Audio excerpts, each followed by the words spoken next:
All right. So we were utilizing some trig identities, and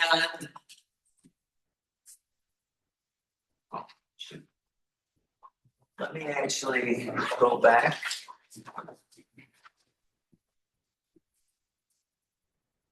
Where did that? Yep. So we were in the double angle, half angle identities. And remember that these double angle identities come from the sum difference identities, which is putting x and x. X plus x is 2x. And so you get these double angle identities. Again, these are on the sheet. We can use those to state if statements are true or false. We can use those to simplify. Okay. Same thing with the half angle identities. The half angle identities work a little bit different because we have to take square roots of stuff. And anytime we take square roots, you have to have positive and negative versions. If the input can be positive or negative. So depending on how the unit circle works, or depending on where you're at on the unit circle, could be the positive or negative square root of those things. And we've done this one last class period, example 6. Okay. I'm going to skip example 7 and go right to example 8. So just to remind you how this works and what we're doing. So example 8 says sine of theta over 2 times cosine of theta over 2 is equal to 1/2 sine of theta. And it's asking if that statement is true or false.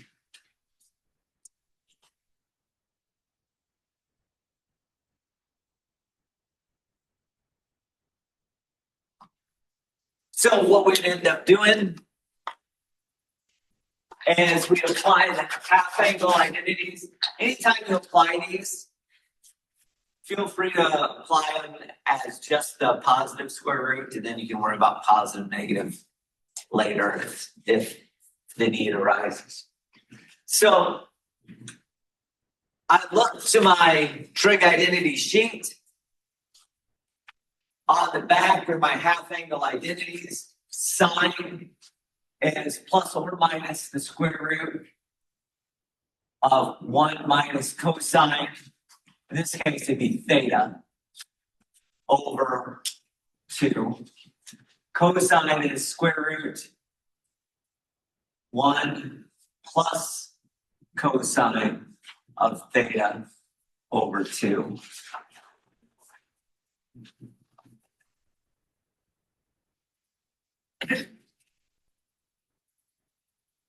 So that's what I would get, at least for lots of angles.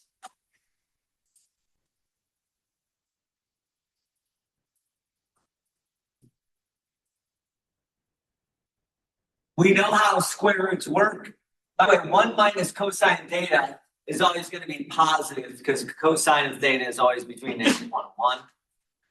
1 plus cosine theta always going to be positive or 0 because cosine is between -1 and 1, right?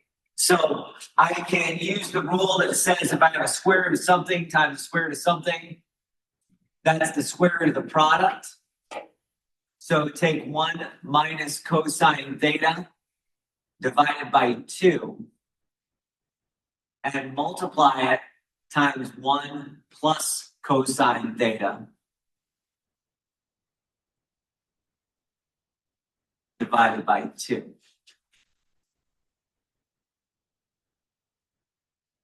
Now, when I multiply two fractions, I can multiply the numerators. 1 times 1 is going to give me 1. 1 times positive cosine is going to give me a positive cosine. 1 times negative cosine is going to give me negative cosine. Those are going to cancel each other out. I won't write that. And then minus cosine plus cosine is a minus cosine squared of theta. So in the top, I get 1 minus cosine squared of theta. In the bottom, I have a 4. 2 times 2 is 4.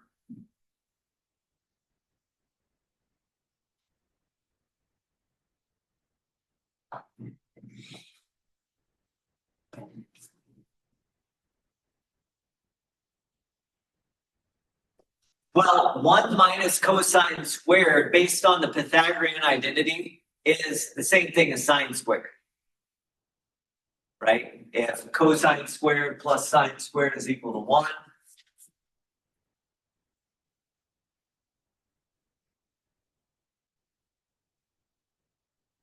then sine squared is 1 minus cosine squared.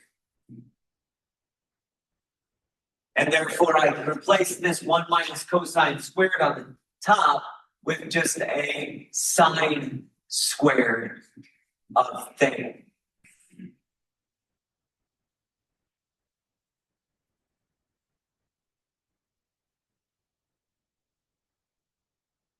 Okay. Taking a square root of everything, square root of sine of theta, as long as sine is positive. Square root of 4 is 2. Oops.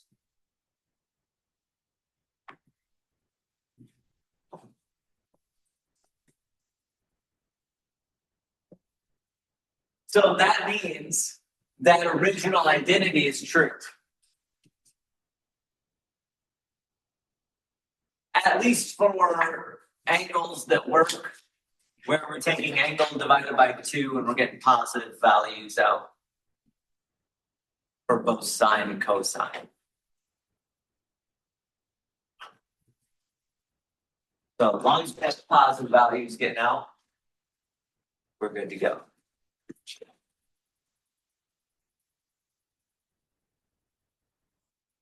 Any questions about that process, what we're doing here?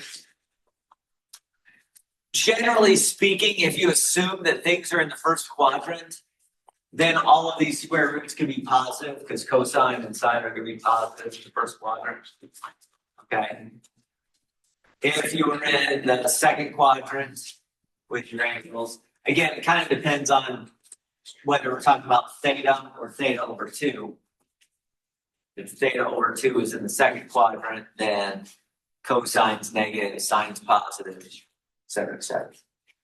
But if we're in the first quadrant, everything becomes positive. So in the first quadrant, this would be true.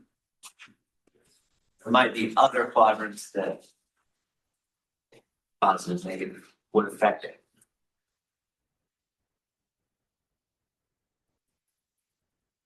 Make sense?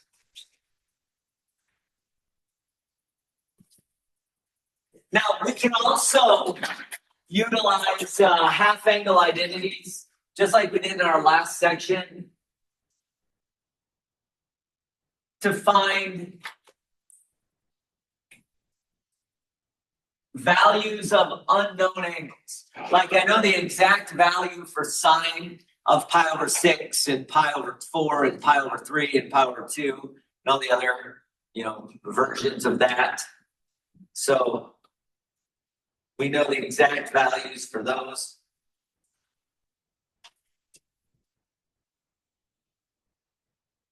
What if I wanted to do something like pi over 12?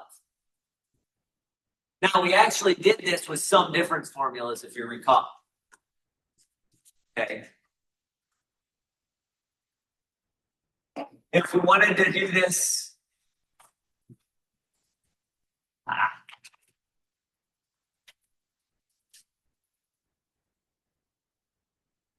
with half angle formulas, we could do that as well.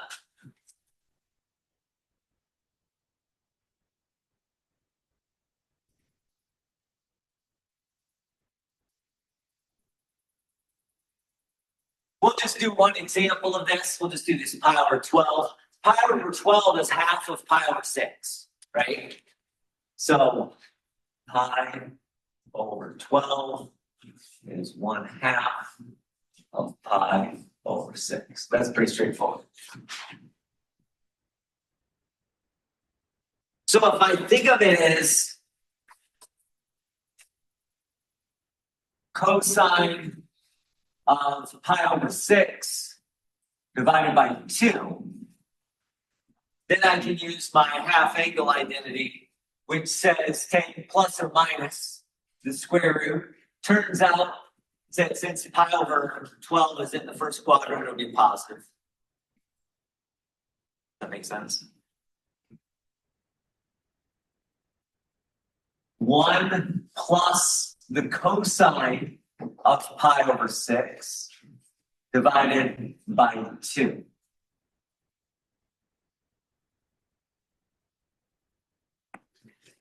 Similar thing for sine. I'm just going to go through the sine version of this as well. Sine of pi over 6 over 2, same thing as pi over 12. So that's going to give me 1 minus cosine of pi over 6 divided by 2.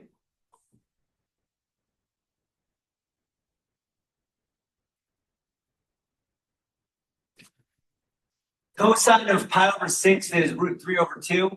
So you get 1 plus root 3 over 2, all divided by 2, underneath the square root. And 1 minus root 3 over 2, divided by 2, all underneath the square root.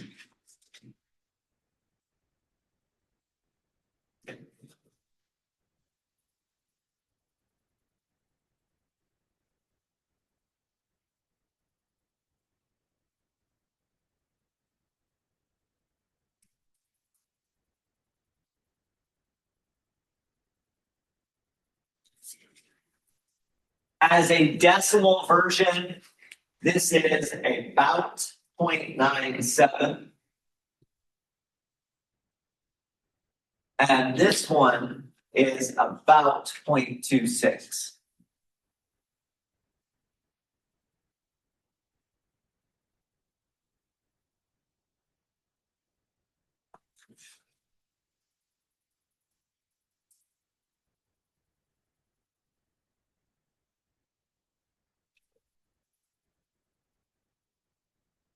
By the way, if you remember, we did this calculation in a very different way with the sum difference formula. And we ended up with something like the square root of 6 minus the square root of 2, all divided by 4 for the sine one. I believe that was it. Is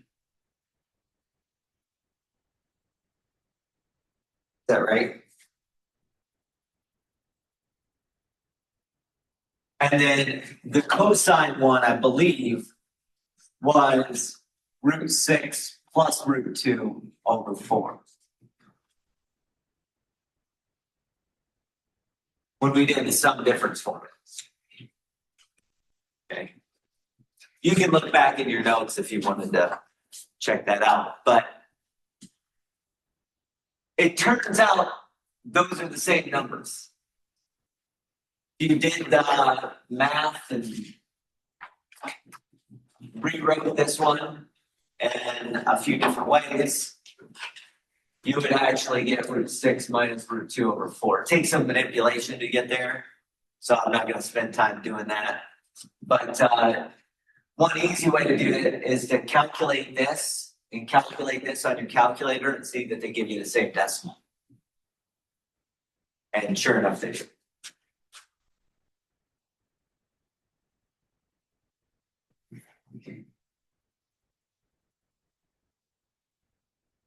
Any questions about that? So that's just one other way of getting these angles, exact values for angles that I might not know.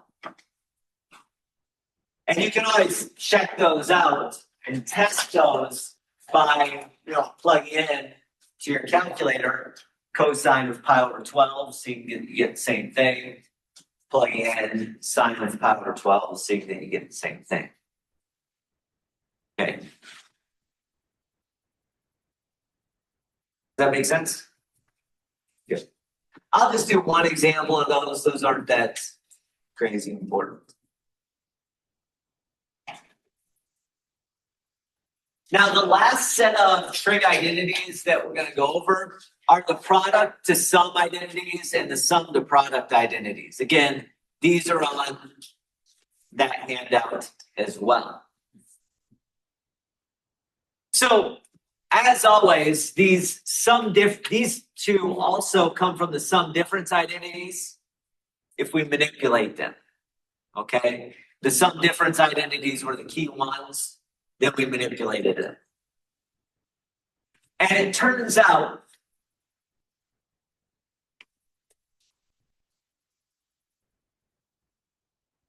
that if you do a sum difference identity, where one of the arguments is, so you replace the x with x plus y, and you replace another sum difference identity with x minus y. Essentially, you do a sum difference identity on this sine of x plus y, sum difference identity on sine of x minus y, and then combine them. And it turns out you get double sine cosine. I won't go through the manipulations. But this says if I take the product of sine times cosine, I can rewrite that, if I want, as 1/2 sine of x plus y plus sine of x minus y. And if I take the product of cosine times cosine, cosine of x times cosine of y, I get 1/2 cosine of x plus y plus cosine of x minus y. And then if I take sine of x times sine of y, 1/2 cosine x minus y minus cosine x plus y. Again, these are all coming from adding together the sum difference identities. That's how you get them. These are on the handout. And what this allows us to do is if we have any product of sine of an argument times cosine of a different argument, I can break it down into sine plus sine times this coefficient of 1/2. So it goes from a product of 2 to a sum of 2. And that oftentimes is nice. So let's take a look at how you could use this. Let's say I have cosine of 7x times cosine of 6x. Sine of 9x times cosine of negative 8x. And we want to rewrite these so that we have one argument.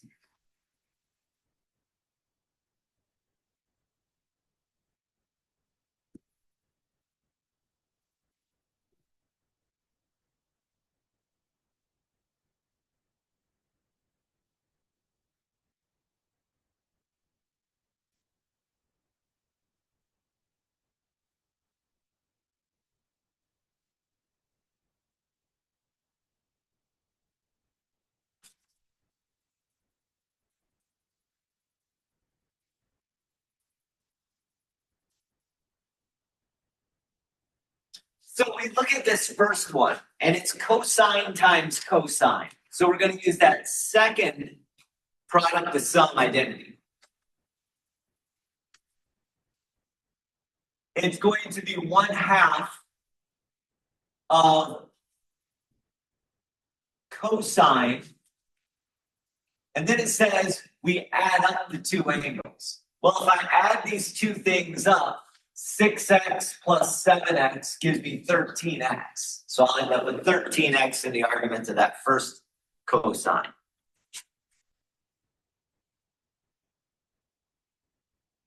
Then take plus cosine of 6x minus 7x, because we're subtracting the arguments in the next one. By the way, is this the same thing if I had 7x in the front and 6x in the back? Yeah. would have been, you can flip flop. Multiplication is commutative, right? So I could have done this because multiplication is commutative.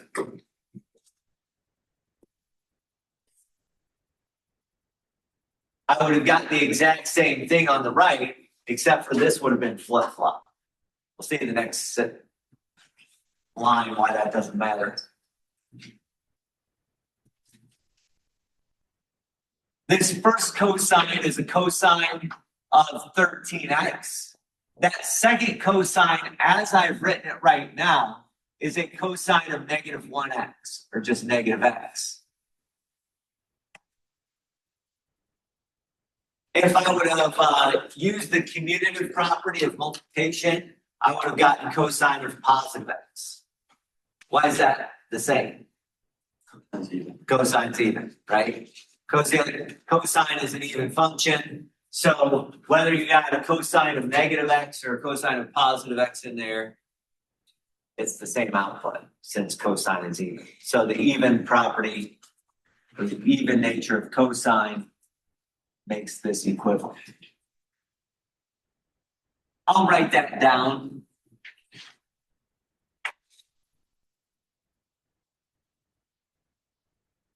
But again, that's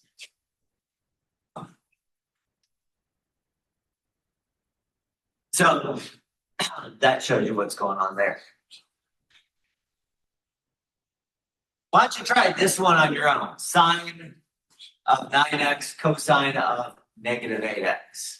This one, order is important because one of them is a sine and the other is a cosine.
All right, so let's go through this.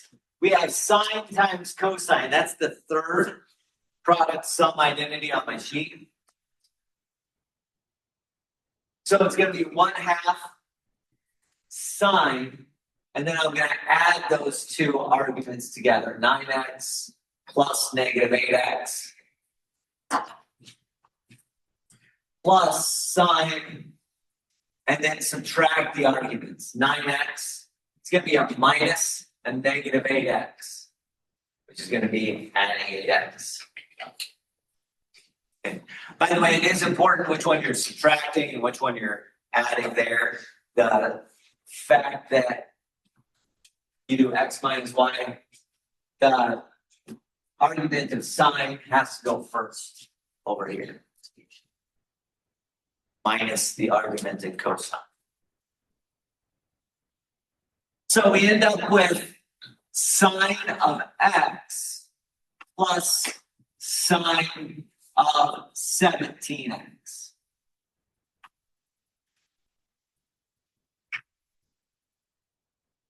That's it. By the way, if you'd have flip-flopped that, you would have gotten a negative 17x. And since sine is odd, you pull out the negative, that makes a very different equation. Okay. So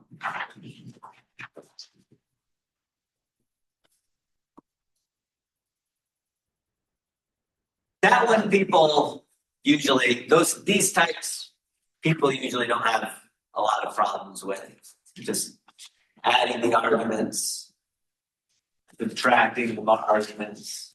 Just make sure you get the order correct.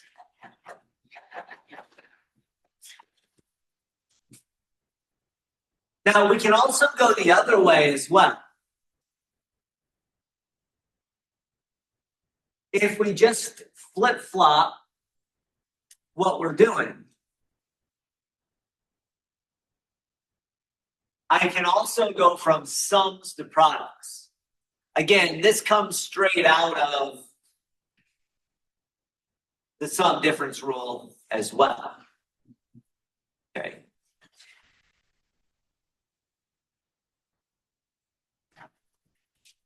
We think of the argument as x plus y over 2, x minus y over 2, and then sum difference rules are good. So we can go from adding things, adding two trig functions, to multiplying two trig functions. Same with subtraction. Some of these are a little bit redundant because we can use the even oddness of sines and cosines. Figure some of this out, but not all are redundant. We have to have at least 3, unless we want to go back to some different identities. So if we take sine of x plus sine of y, that's 2 times x plus y over 2. 2 times sine of x plus y over 2 times cosine of x minus y over 2. If I do a subtraction,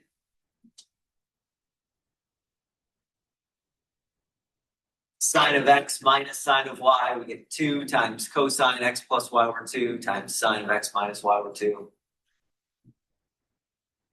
If I add cosine x plus cosine y 2, then I get cosine times cosine. If I go cosine minus cosine, I get negative 2 times sine sine.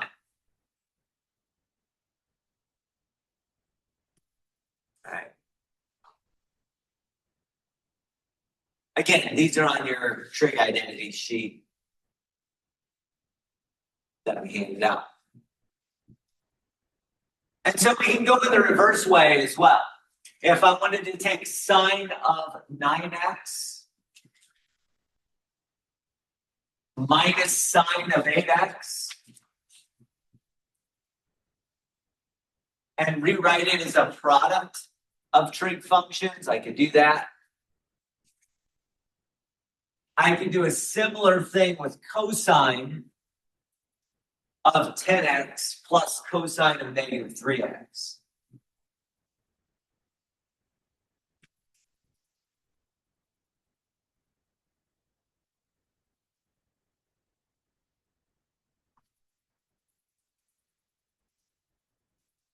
I want you to use those formulas for sum to product identities and rewrite those two expressions as a product of trig functions.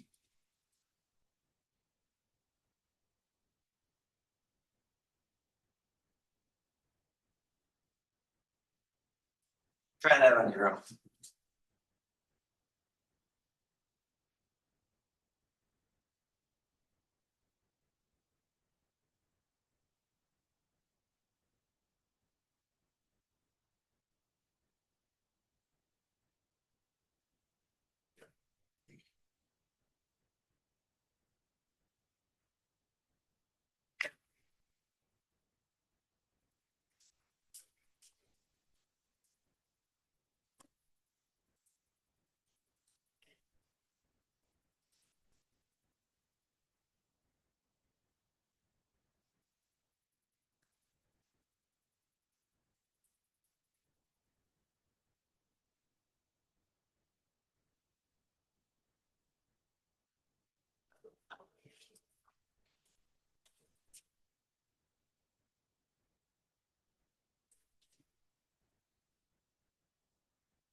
All right.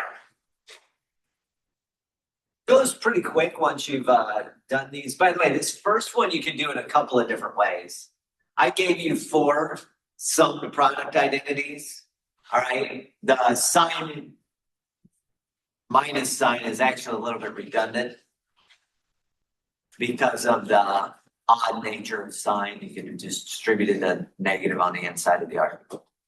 But we'll do it both ways. This is probably the way I would have done it. I would have just looked up my sign minus sign identity. That's 2 times the cosine of add these angles up and divide by 2.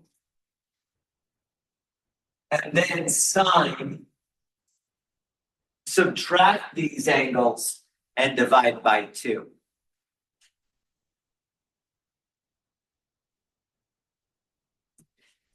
And that'd be it. That's the whole thing. Nothing too crazy. By the way, if you did use the odd nature of sine to take the negative from outside to the inside argument, you could have also done it this way, where you did sine plus sine. That's 2 times the sine of add these 2 angles up, divide by 2, and then cosine of take this angle minus this one and divide by 2. So it's the same either way, right? Cosine of 17x over 2, sine of 1x over 2, just x over 2. So if you did want to distribute that negative in, and if you're comfortable with that, you could have done that too.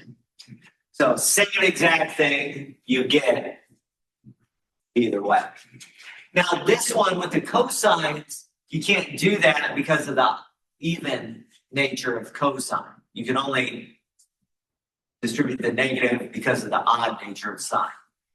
So because cosine has an even nature, if I had a subtraction here, it'd be way different. I have to do the whole thing. But we have a plus here, so if we're adding cosine plus cosine, that's 2 times cosine of add the 2 angles together, divide by 2. When I add those 2 angles together, I get 7x. So 7x divided by 2. And then cosine, subtract the angles. 10x minus a negative 3x is 10x plus 3x. That's 13x over 2. And then you're done. And then there's, obviously, you could have utilized commutativity and the even nature of cosine In other words, if somebody else would have rewritten this as cosine of negative 3x first, and then cosine of positive 10x next, we would have gotten the exact same thing as we did over there, but we would have had a negative 13. But again, even nature of cosine, that negative can go away. Is that right? So, okay.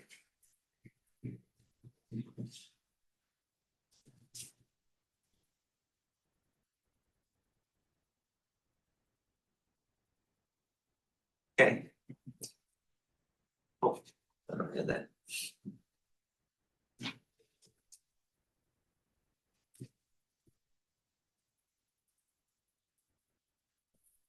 So that's the straightforward way of how you would use that. These sum to product identities. You can also create true false questions with these as well.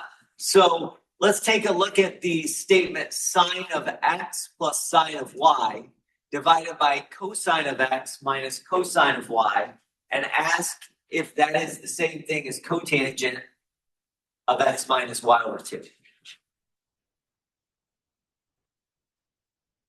I want you to try to determine whether this statement is true or false. Try that on your own using the sum to product identities.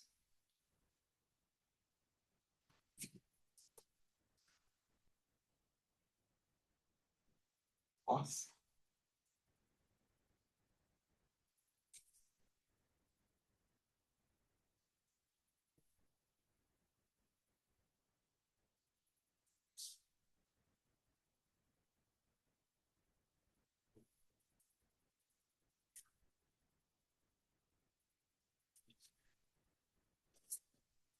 Pleasure. Thank you.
All right, so let's go through this.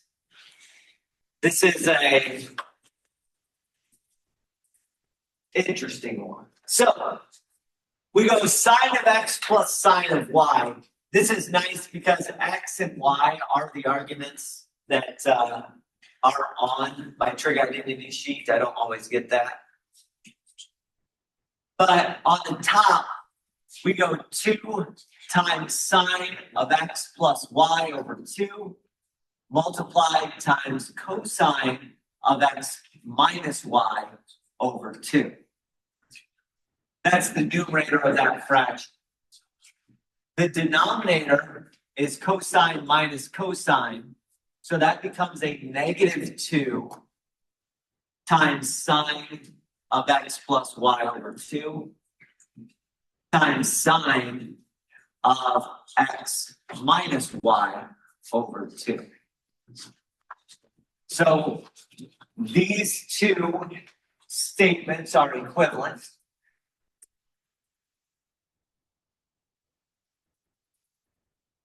What happens now is we can delete.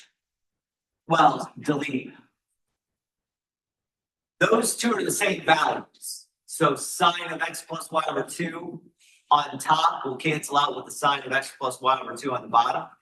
Also, this 2 will cancel out with this 2. And in the left-hand side, I end up with a negative cosine of x minus y over 2 divided by sine of x minus y over 2. Now, sadly, on the left-hand side, this negative has to stick. Cosine over sine is of the same argument, is cotangent of that argument. So we do get cotangent of x minus y over 2, but multiplied times the negative 1 on the left. Whereas on the right, that's a positive cotangent of x minus y over 2. So that is a false statement. The positive cotangent is not the same thing as negative of the cotangent. And therefore, this statement is also false. They're actually negatives of each other. The left-hand side is the negative of the right-hand side.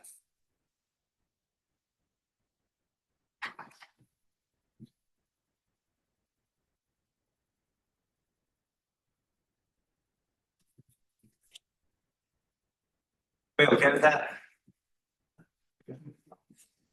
So we can do true-false statements with any of these identities or verify true-false statements with any of these identities.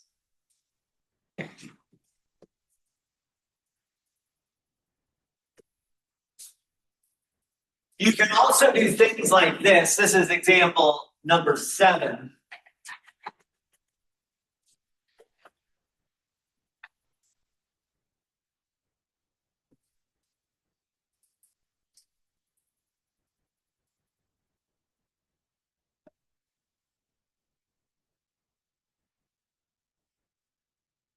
I want you to try to verify these true statements. See if they're true or false. We have sine of 7x plus x, sine of 7x plus sine of x is equal to 2 times sine of 4x times cosine of negative 3x.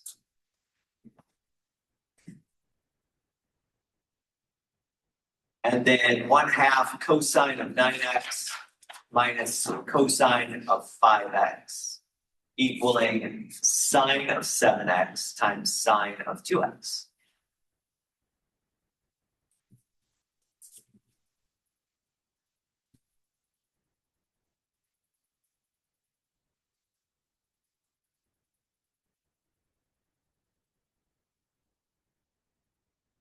These ones are a little bit more straightforward. The path through this woods is a little bit more well-traveled, so to speak.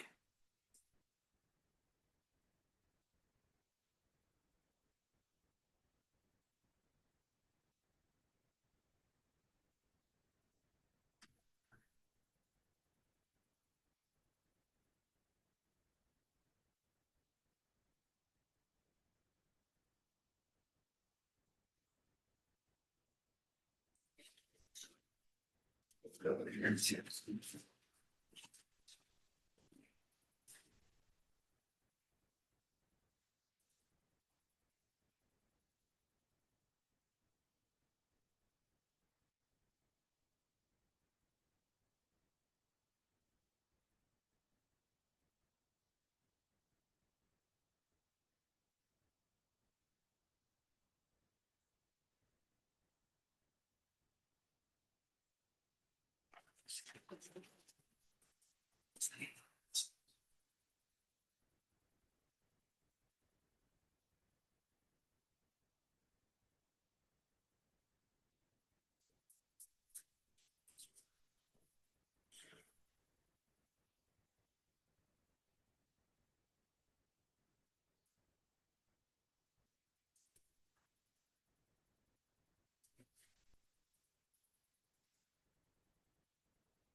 You can make that a 3x.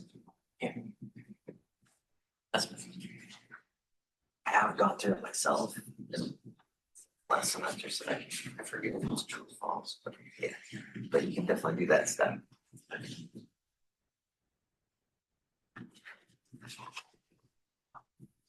All right, so let's go through, at least, yeah, let's go through these both. In this scenario, this first scenario, I wrote it twice on the board because I'm going to do it two separate ways. Okay, It's kind of like, again, I'll go back to the forest analogy I started this whole thing with. If there's two people standing on the opposite side of the forest, this is one case where one person has to walk over the other, but it doesn't matter which person walks through the forest. Does that make sense? So if you say, I'm going to look at the left-hand side, and that is currently written as a sum, and I want to rewrite the left-hand side as a product, that's perfectly fine. So we go sum to product, sine plus sine would give us 2 times sine. Add these two up and divide by 2 times cosine. Subtract the two arguments and then divide by 2.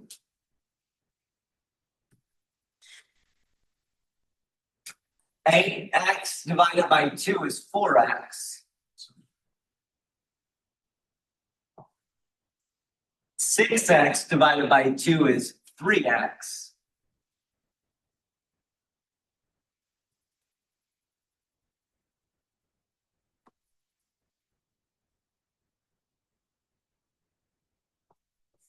The even nature of cosine tells me that that's going to be true because negative 3x is the same thing. Cosine of negative 3x is the same thing as cosine of positive 3x. So it looks like to me that this one is going to be true using that.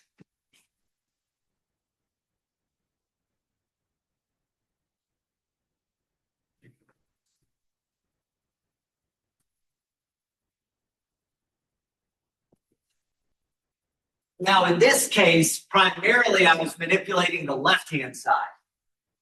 I made the left-hand side go from a sum to a product.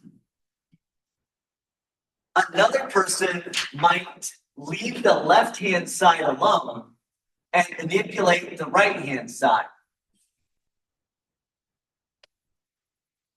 Here we have a product, which is sine times cosine.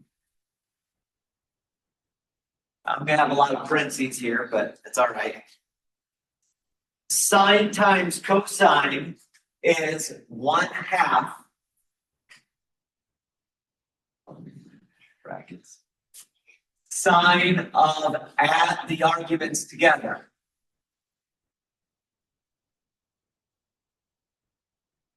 plus sine of subtract the arguments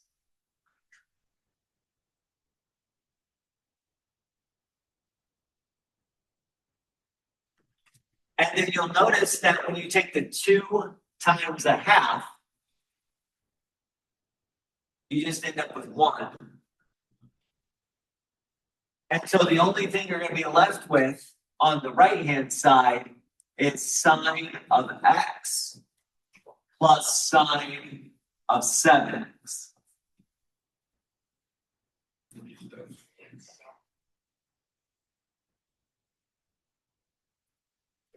So whether you want to manipulate the right-hand side from a product to a sum, or you want to manipulate the left-hand side from a sum to a product, both ways work. And both ways show you that this is true. Again, just you don't want to do both at the same time because then again, it's like you and your partner trying to meet each other. You walk one way through the forest and then walk back and you end up at the places that they once were. Makes sense. So one person has to walk through, one side has to be manipulated. You can manipulate either side though.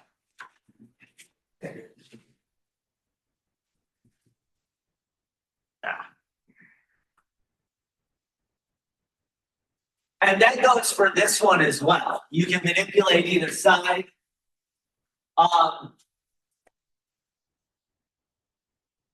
Which one do I want to do? I'm going to do this side. I'll manipulate the left-hand side.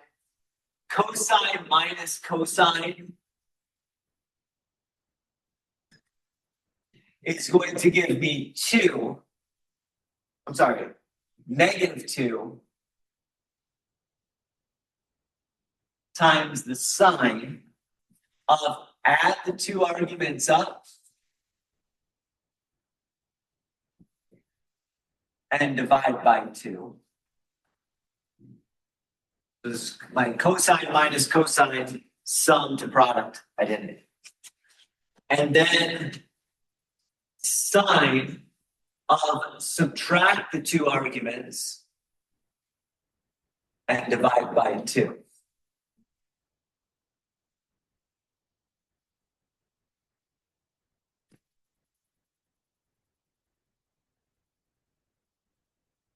Here we're going to have a 1/2 times a -2. That's going to give me a -1 sine of 7x times sine of 2x. On the right-hand side, I'm going to get a sine of 7x times a sine of 2x.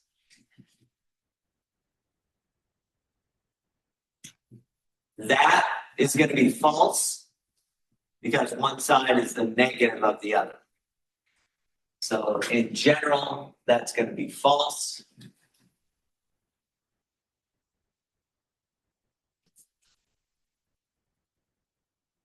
Except in circumstances where they're both 0.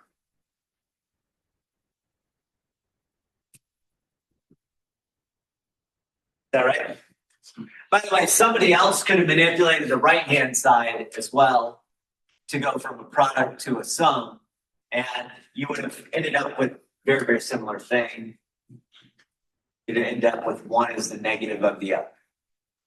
And one side is the negative of the other. I won't go through the other version of that. But it should be. Any questions about trig identities in general?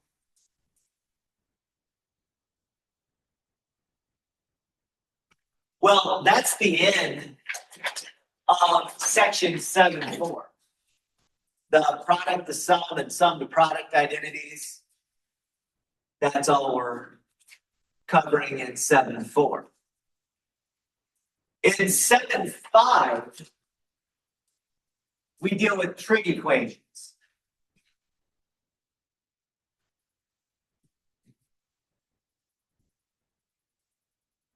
Now, to be honest, we have lots and lots of trig identity tools.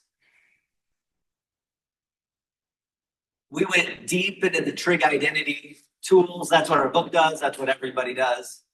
But in this section, we probably won't use all those trig identity tools. All right. Most, it'll be some basic ones that we'll see. Okay. So when we're solving trig equations, that just means solve equations with trig functions in them. We're going to be trying to isolate the trig function. Now, that's where this can get tricky. That's where this sometimes takes some cleverness of how to use your trig identities to rewrite one side as a single trig function. So isolating a trig function can get kind of complicated. We're not going to deal with the really, really complicated stuff in this class. Most of the time, it'll just be the trig function by itself with argument in there. And then we're going to either solve using the inverse trig functions or the unit circle like we've kind of done before. And then find all of the available angles that work. Again, isolating that trig function can get really, really messy sometimes. We're not going to deal with the really, really messy stuff in this class.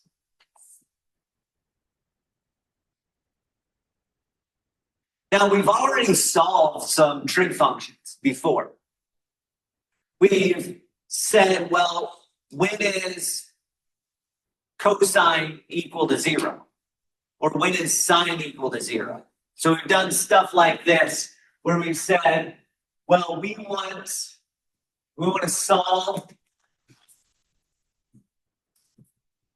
for all angles between 0 and 2 pi.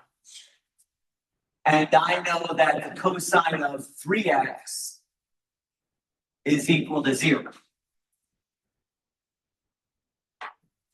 You guys remember doing this kind of stuff?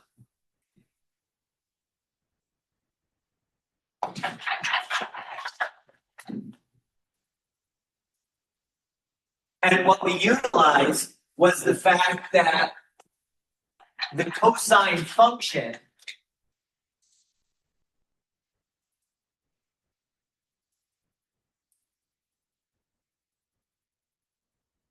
has zeros at, remember? Which one was this? Was this the pi over 2, 3 pi over 2, or was this the pi, 2 pi, 3 pi?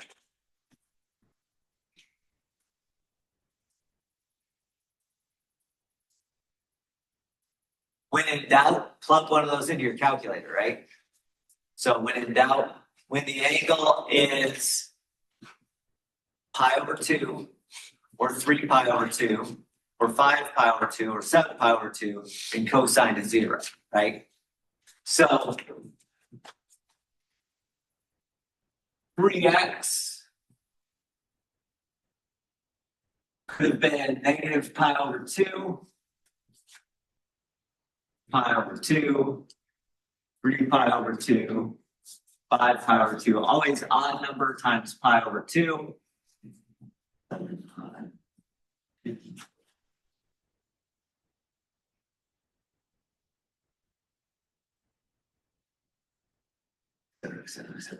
I miswrote one. Excuse me. Not 8. 8 pi over 2 doesn't work. 9 pi over 2 does. 11 pi over 2 does. Okay.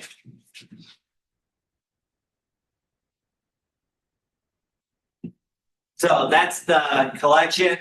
Now we just divide everything by 3.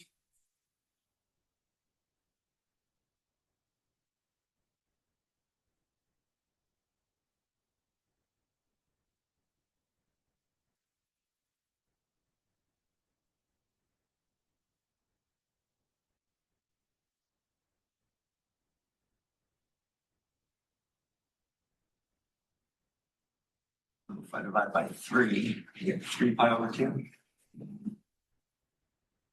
I divide by 3. I'll go one more.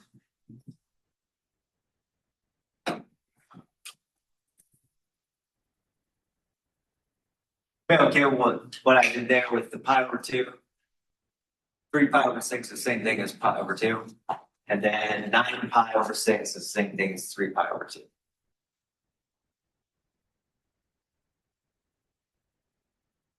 If I want the ones between 0 and 2 pi, then I just circle these as my answer.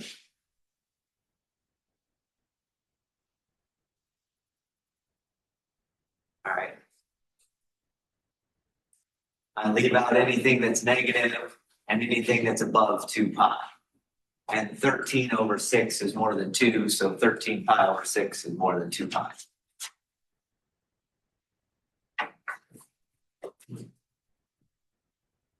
So those would be my answers. Again, we've done that. We did that earlier. So we know how to solve equations when we have cosine set equal to 0, cosine of an argument set equal to 0, or sine of an argument set equal to 0.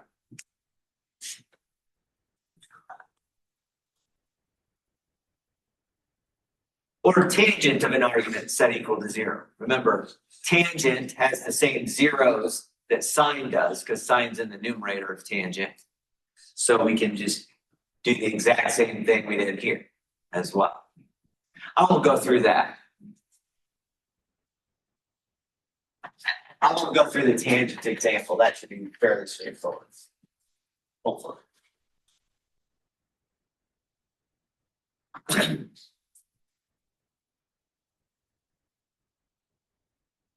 We can also solve by using the unit circle diagram that we've seen earlier.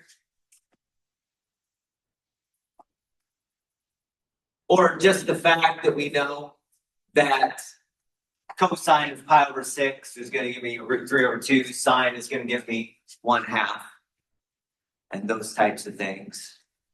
So with pi over 6, we're getting root 3 over 2, comma 1/2. With pi over 3, we're getting 1/2, comma root 3 over 2. With pi over 4, I'm getting root 2 over 2, comma root 2 over 2. This unit circle diagram.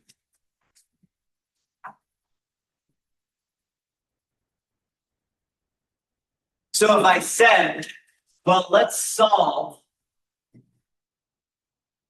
the equation where x is between 0 and 2 pi. And I know that sine of x is root 3 over 2.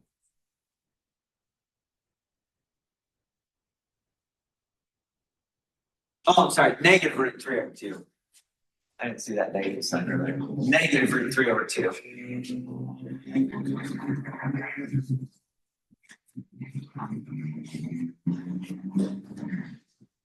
Then I would reference my unit circle and ask which angles between 0 and 2 pi have a sine value of negative root 3 over 2. Well, sine is the y value on the unit circle. So that angle, the first angle is 4 pi over 3. But we have also 5 pi over 3 that has a sine value of negative root 3 over 2. Both of those are between 0 and 2 pi. Because both of those are between 0 and 2 pi, I have to list both of them. So this equation has two answers. One is x could be 4 pi over 3. The other is that x could be 5 pi over 3.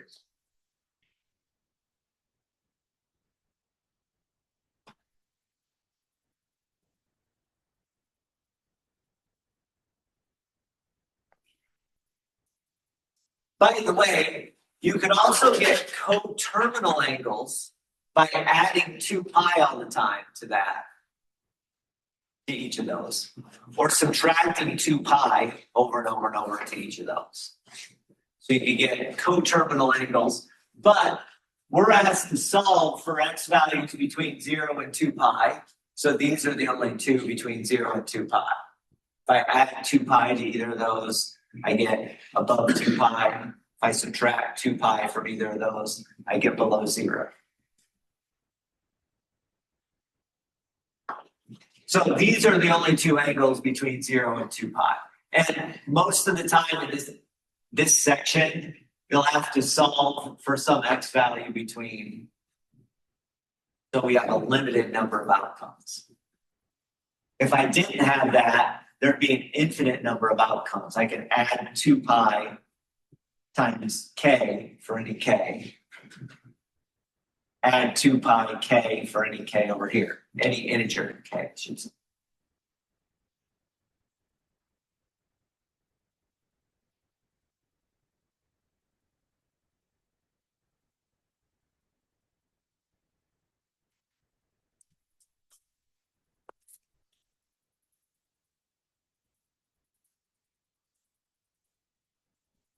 I want you to try to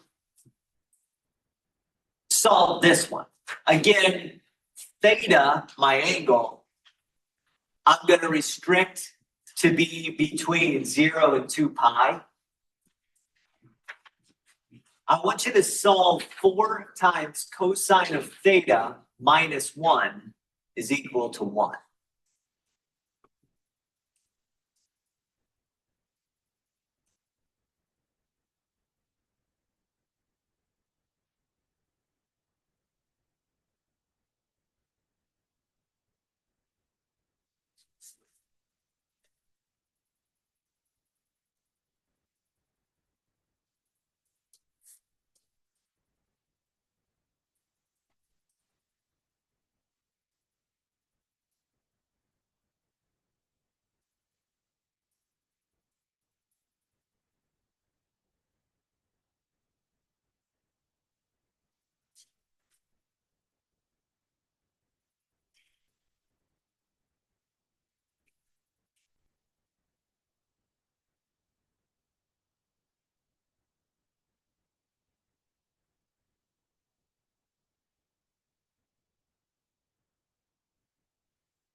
Yeah.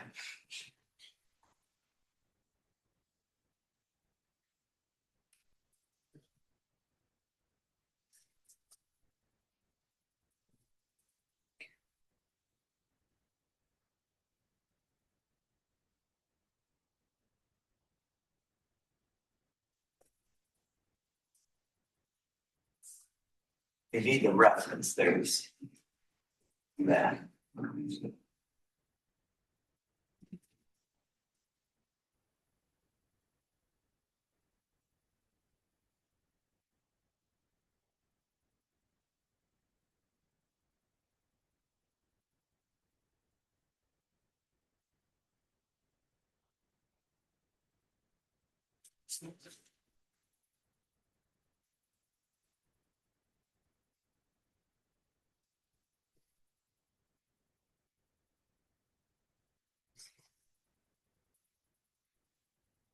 All right.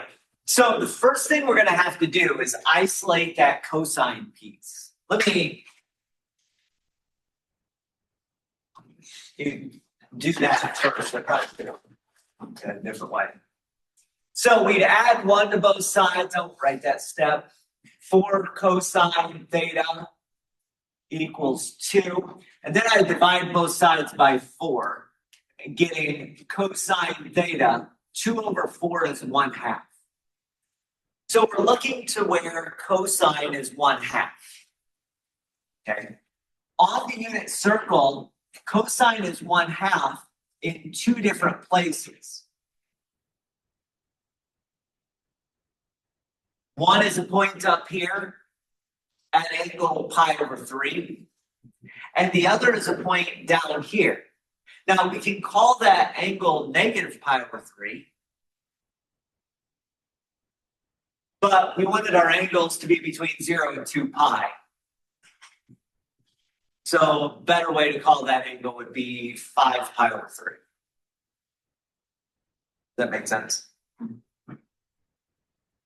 So theta, since theta was supposed to be between 0 and 2 pi, then theta could have been pi over 3, or theta could have been 5 pi over 3.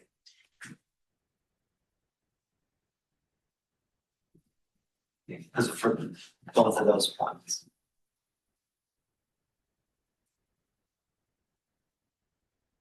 So isolate the trig function. In these cases, we looked at the unit circle. And again, pi over 3 had an x value of 1/2. 5 pi over 3 had an x value of 1/2. So the angle needed was pi over 3 and also 5 pi over 3.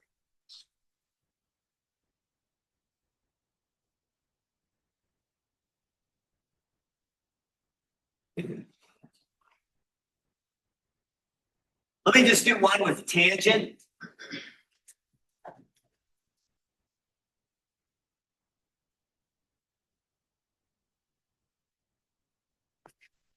We haven't done that yet. So we're going to still solve for our x values between 0 and 2 pi. It says take 5 times the tangent of x is equal to a negative 5. So we need the tangent to be negative 1.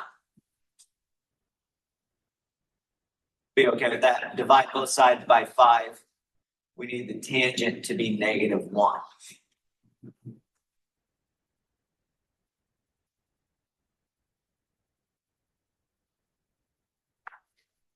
Some people get tricked on where the tangent should be to be negative. First off, for the tangent to be negative, both the x and y, let me rephrase that. For the tangent to be 1, the x and y values need to be the same. For the tangent to be negative 1, the x and y values need to be opposites. So where the x and y values are opposites on the unit circle are 3 pi over 4 and 7 pi over 4. So the two angles between 0 and 2 pi are 3 pi over 4 and 7 pi over 4.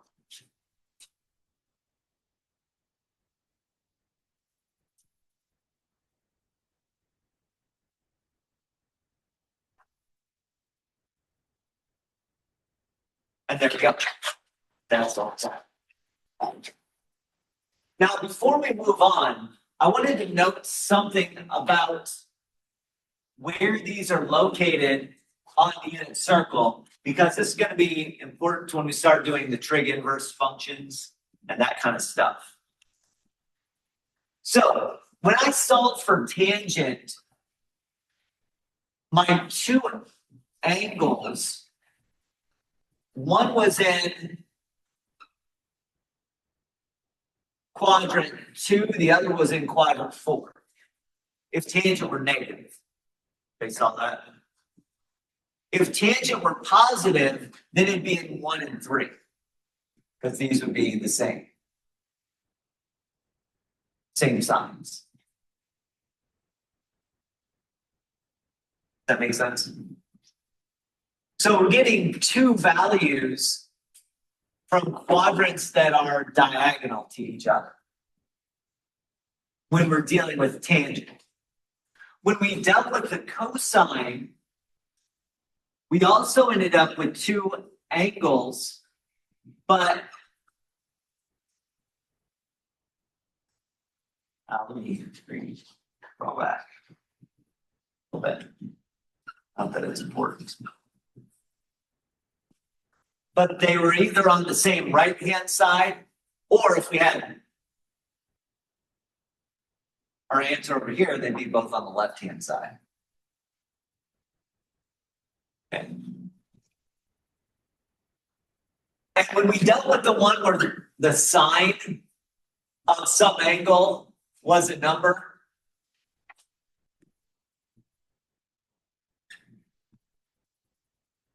for the angle to have the same sine value, both would have to be on top or both would have to be on bottom.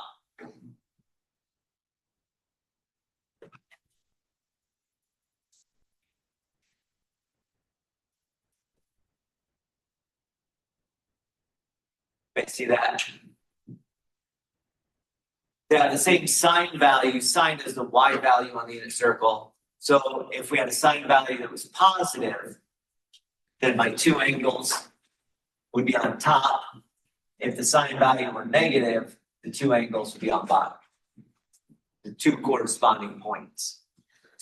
With cosine, since cosine is the x value on the unit circle, the 2 points are going to be both on the right-hand side or on the left-hand side of the circle. With tangent, because it's a ratio, they're going to be in either quadrant 1 and 3 or quadrant 2 and 4. They're going to be diagonal.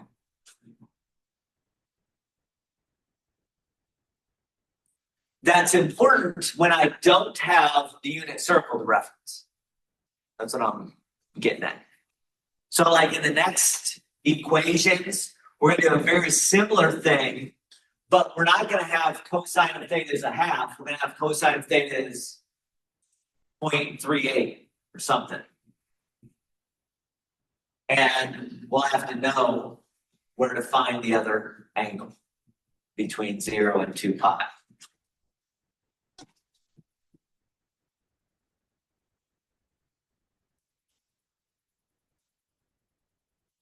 So that's what we're going to do now. We're going to solve using some inverse trig functions. I have to do this if I don't know the specific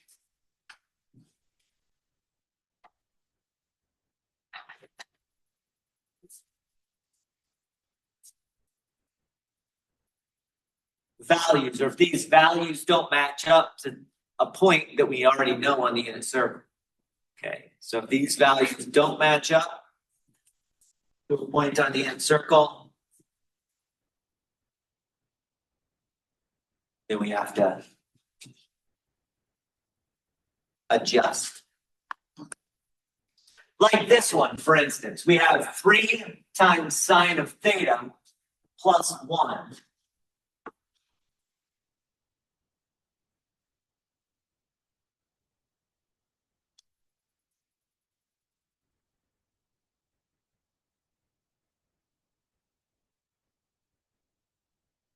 Is equal to 3.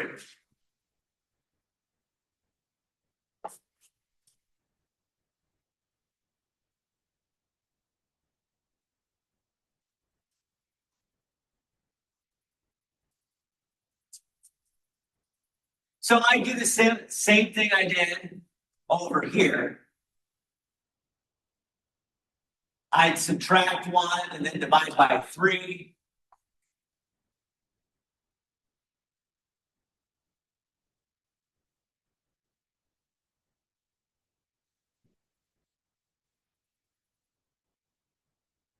And in this case, I get sine of theta is equal to 2/3.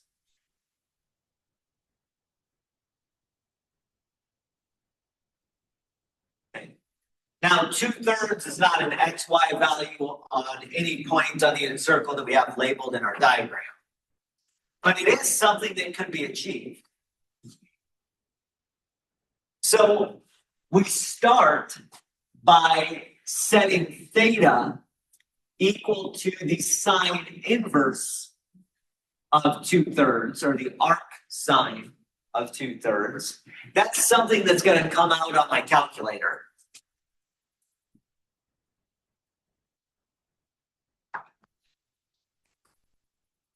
That comes out as about 0.72972765, blah, blah, blah. If you're in radian modes, make sure you're in radian modes. Mode, I should say. So in radian mode, we'll get a value. Now, I want to point out that that value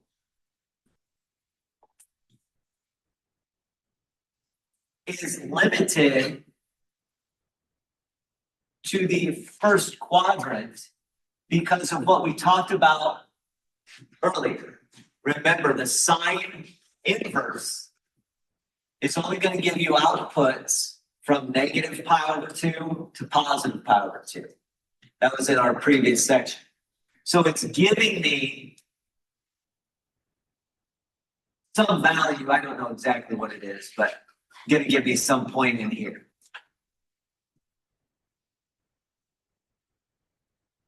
I have to know that because we're dealing with sine, there is going to be another value between 0 and 2 pi that also works. And because we're dealing with the sine, it's going to be in this quadrant over there. I don't get that with my sine inverse, so I'll have to figure it out. So I'm going to get 2 answers still, even though my sine inverse is only going to give me one of those. The way you get this first answer is just by sine inverse. I'm going to write it down like this again. First answer is about 0.73.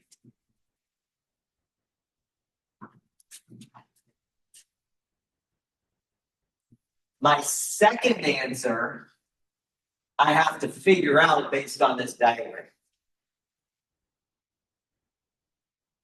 Now, for the sine, you'll notice that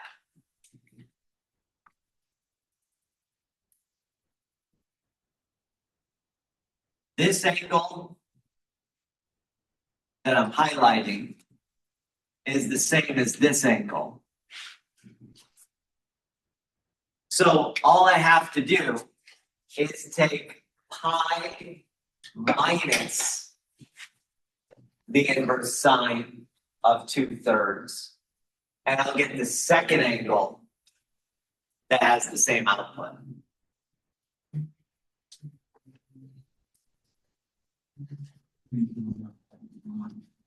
Everybody understand why it's pi minus? So you go pi all the way there, and then you go back 0.73, essentially. So you just do pi minus your answer, and you get about 2.41 as your angle theta. And you can check this. Type in sine of 0.73, you should get about 2/3. Sine of 2.41, again, you should get about 2/3. Those are all rounded numbers, so it won't be perfect, but you should get 0.66, something or other.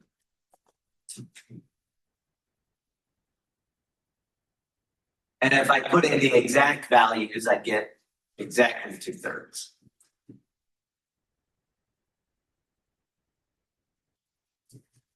That makes sense? Maybe I should have moved this up. That to there. That better. But with sine, I have to know that. I have to know I can take pi minus the angle. That's called a supplementary angle. If they add up to pi or they add up to 180 degrees in degree form. So here we go.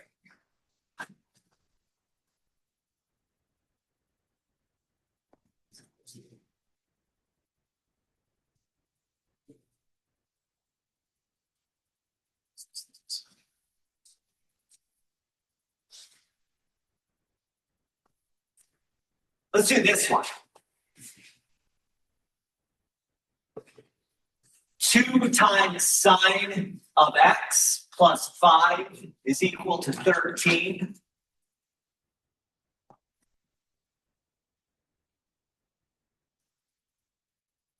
We'll do this together. We're going to solve this, so we're going to look for x values between 0 and 2 pi. Almost always we're looking for x values between 0 and 2 pi.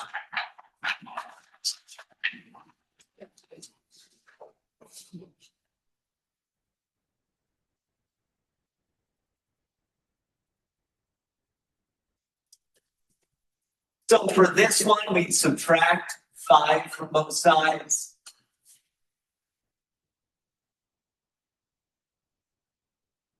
We get 2 times sine of x is equal to 8. Dividing both sides by 2, you get sine of x is equal to 4. What's going to happen? No real answer. No real solution, right? Yeah, no real solution here.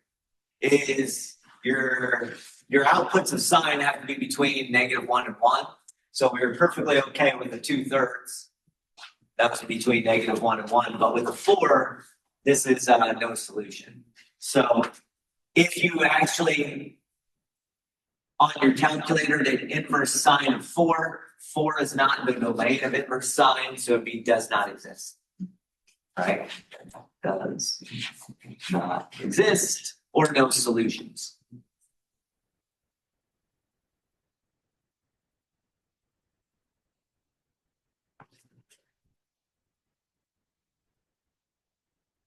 So the inverse sine of 4 does not exist. Therefore, the original equation has no solutions. All right. So always, that can always happen too. Right? That can always happen too.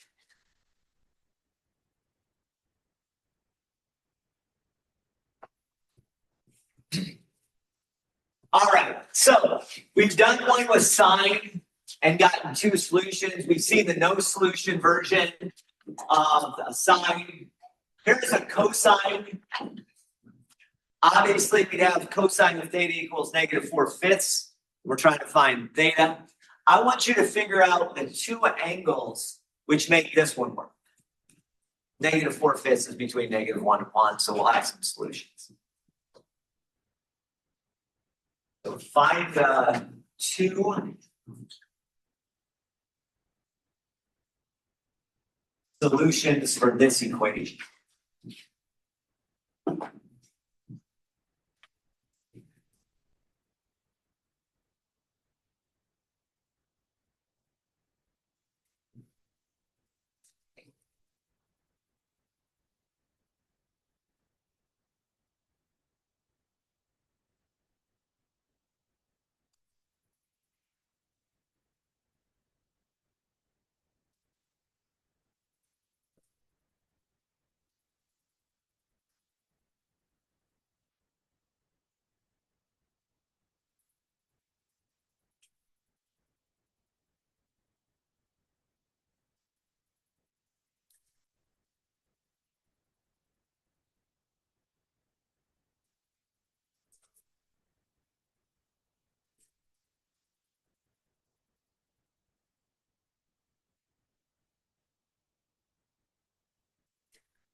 Finding one is easy. Finding the second is the hardest part.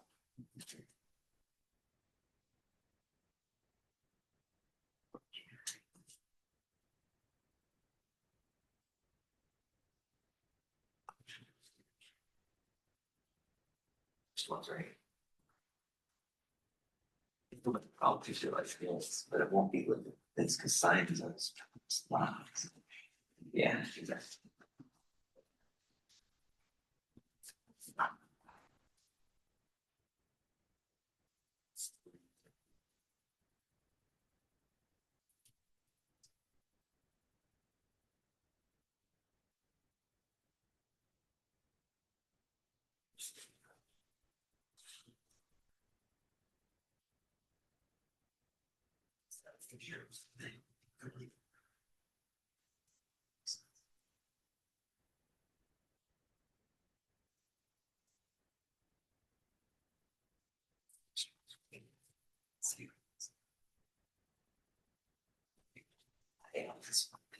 Sine if you pi minus angle. Yeah, because it's right hand side, left hand side versus top bottom.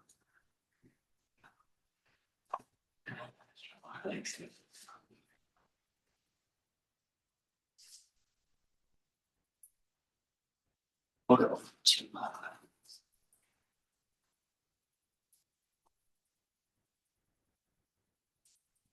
All right, good. Almost everybody has one solution, which is good. So the first solution is the one that's going to come from the inverse cosine of -4/5 direct. That solution will be about 2.5 if I round it to 2 decimal places. Okay. Now, I like to draw a picture. When in doubt, draw a picture, right? So when we're talking about the unit circle, .50 is going to be an angle that's above pi over 2, but not yet to pi. So it's going to be in this second quadrant. That's the one I'm looking for. So this angle here. Measurement 2.5. Since we're dealing with cosine, the other angle is going to be on the same left-hand side, but in quadrant 3. So we're going to be in quadrant 3 with the same x value. Now the key thing here is that this measurement has got to be the same as this measurement. That means my second angle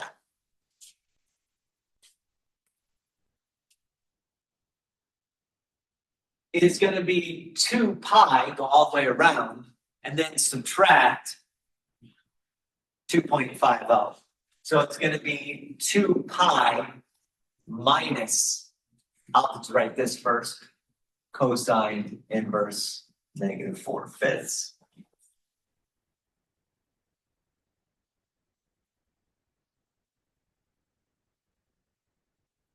And that is about 3.79.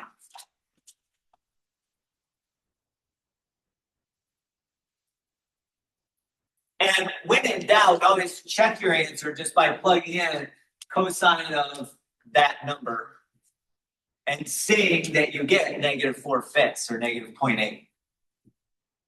4/5 is 0.8 is a decimal, so -4/5, -0.8.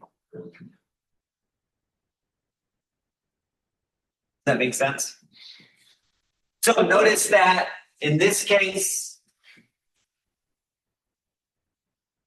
we had to do a pi minus. In that case, we had to do 2 pi minus.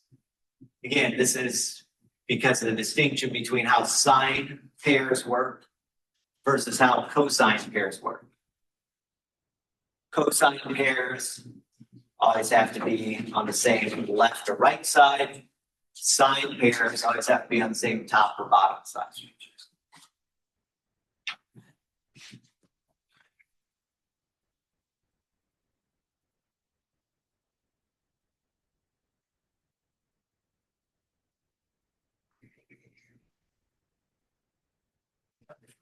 Good. Perfect.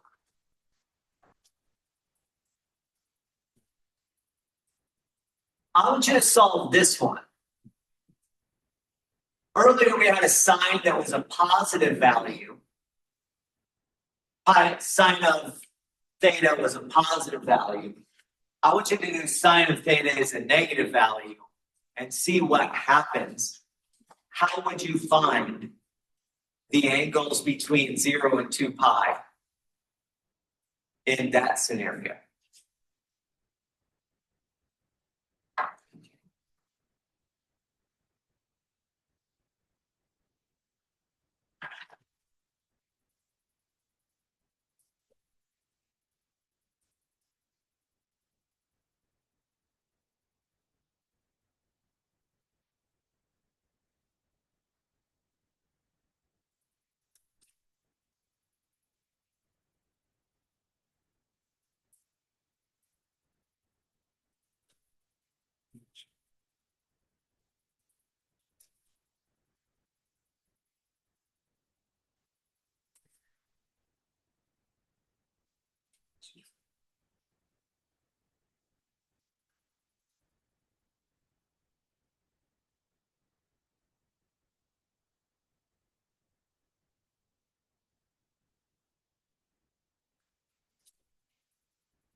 Now, I just want to point out that on the homework, you'll notice that when you're doing these types of problems, this one has tangent, but there's sines. I guess that's sine of 2x, cosine 3x. There. All these are between 0 and 2 pi, right? So we're always going to be looking for 0 to 2 pi. I think every problem on the homework specifies 0 to 2 pi, whether it's a unit circle problem, whether it's a non-unit circle problem, something like these. These are the types we're doing right now. So 0 to 2 pi is usually what we're going to be looking for, at least in this class. That poses a little bit of an issue with this problem because when I take the inverse sine, as we saw earlier, the inverse sine function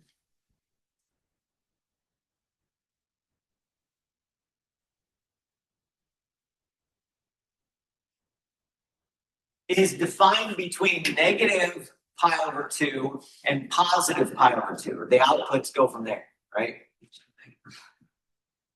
And so we're actually, with my inverse sine, we're not even getting an angle in this range to begin with. We're getting a negative 0.34 roughly, which is perfectly fine. It's not going to kill us or anything, but not what we're looking for. Again, I like to draw a picture.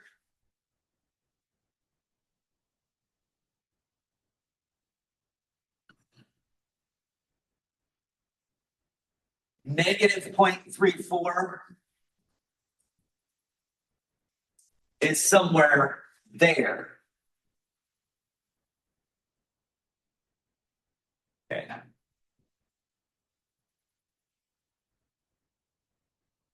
What if I wanted to find the angle which is coterminal to that one, but between 0 and 2 pi? What would I do?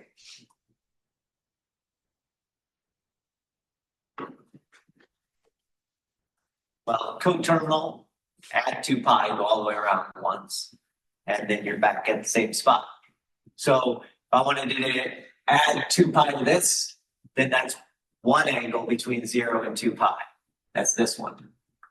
Here. Okay, follow that. So just add 2 pi.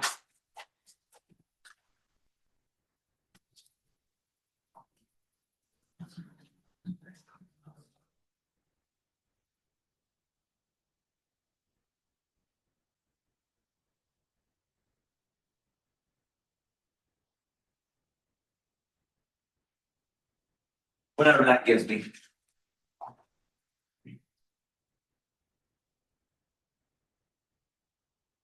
$5.94 roughly.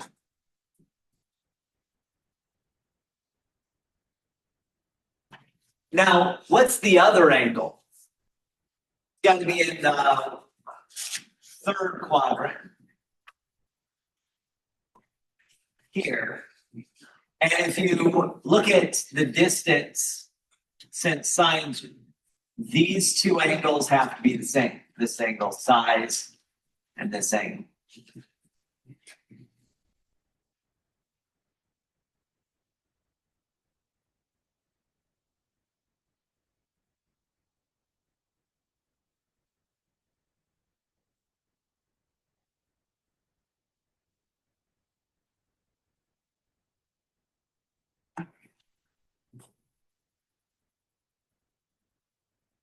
But see what I should do?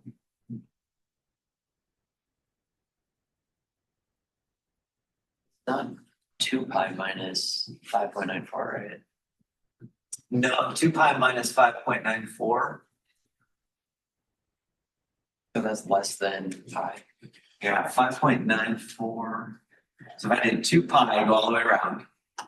5.94 would go all the way around to somewhere about there. Yeah. Yeah. This one's trickier. All right. Basically, what you're going to do is you're going to take 180 degrees or pi radians, and then you're going to tack on this angle in a positive direction. Now, this angle is negative right now. So what we're going to do to make that a positive direction is we're going to say pi. You can either say plus the absolute value of this thing,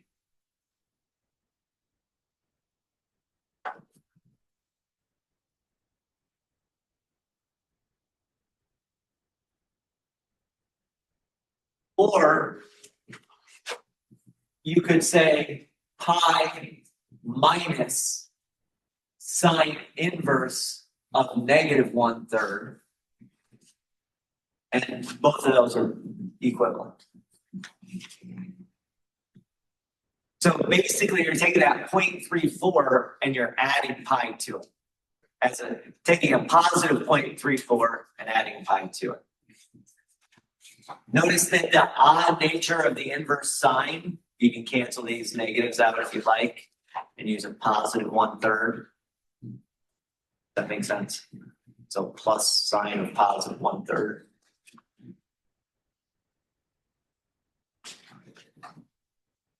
But yeah, that one's a tricky one.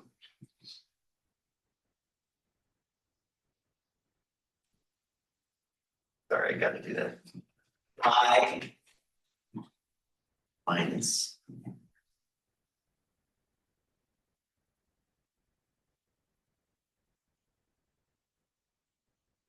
I got about 3.48 when I calculated that.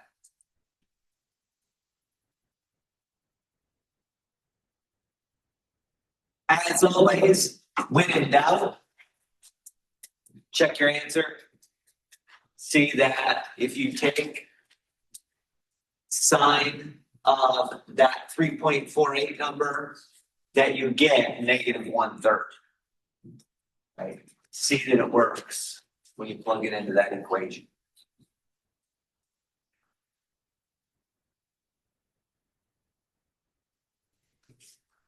That makes sense?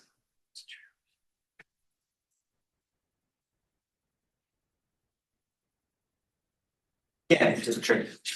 The first angle is still pretty easy to come up with. If you want coterminal, add 2 pi to it. If your inverse comes out negative, just add 2 pi to it, and it's going to be a positive. So that one's pretty straightforward. That second angle, especially in this case, a little bit more difficult. The nice thing about cosine is that we're not going to get that problem because remember, all of our outputs of cosine are going to be between 0 and pi, so they're always going to be positive on the inverse cosine.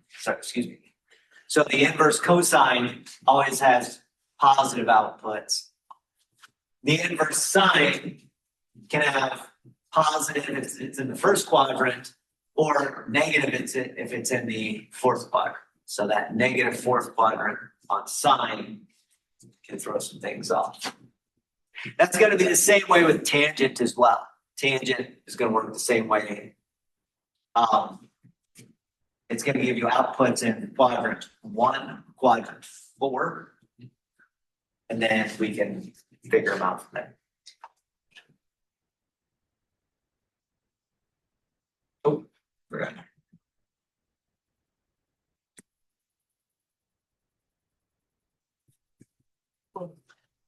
So let's do that. Let's look at tangent of theta is equal to -4.2.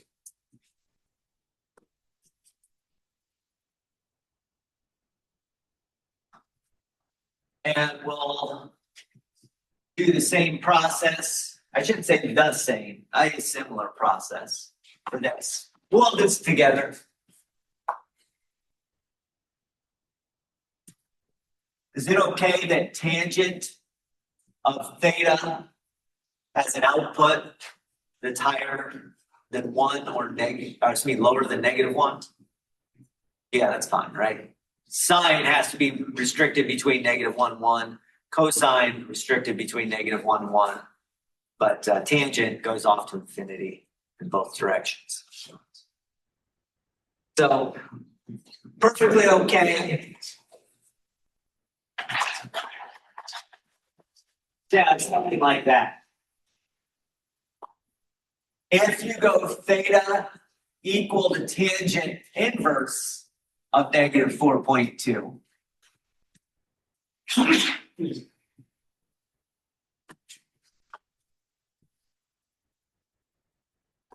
Again, this is just a calculator issue.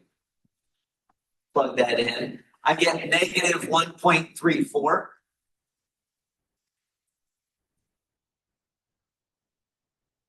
just like in the previous problem, that puts me in quadrant 4 with a negative angle.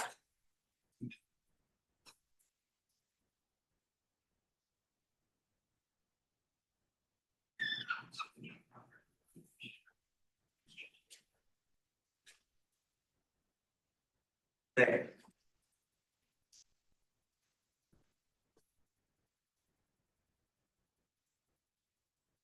If I want my answers to be between 0 and 2 pi,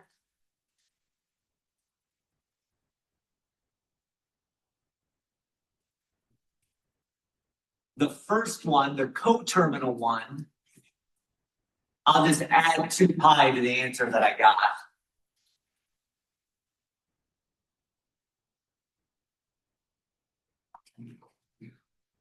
So if I'm looking for answers between 0 and 2 pi, just add 2 pi to what I got.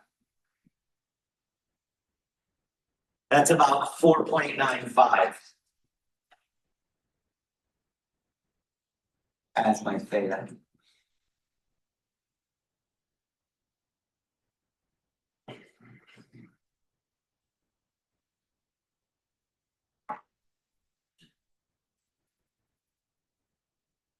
What's the other angle? Which quadrant is the other angle in?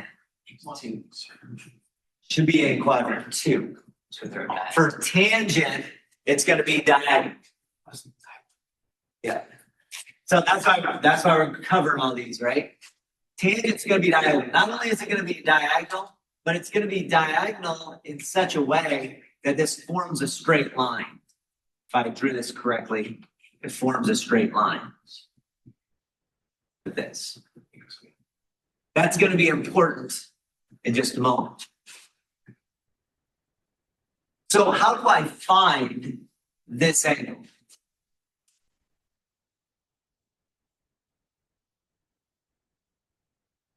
Forming a straight line means that there is a 180 degree or pi radian difference between the two numbers.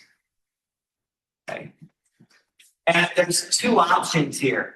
I can take this number and subtract pi, or I could take this number and add pi. We follow that. So I could have either taken the 4.95, which goes all the way around, and then subtracted pi, or I could have taken the negative 1.34 and added pi. So again, the 180 degrees or pi radian difference is what I'm using. So the other angle, I think what I'm going to do is I'm going to take pi plus the inverse tangent.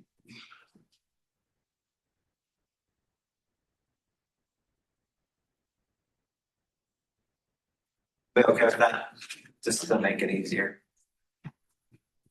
If you wanted to take this thing minus pi, 2 pi minus pi is just pi, so same value.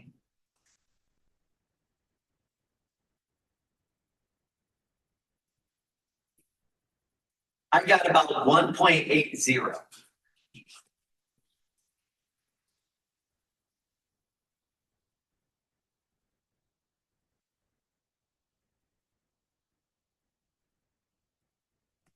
Everybody else getting the same things?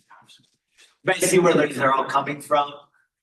You do have to do this kind of angle matching. For cosines, it's angle matching on one side or the other. For sines, it's cosines, it's lefts and rights. For sines, it's tops and bottoms. For tangent, it's diagonals. Okay. Tangents to me are the easier one because you just basically have to take this. In one sense, you add pi and then you add another pi.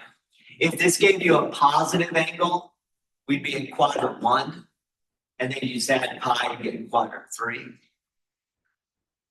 So the tangent versions, I think, are usually the easiest because you're just adding pi or adding 2 pi. The sine, to me, is the tougher one when it's negative. Okay, when things are positive, it's pretty straightforward. But when things are negative, it's a little bit trickier on the side.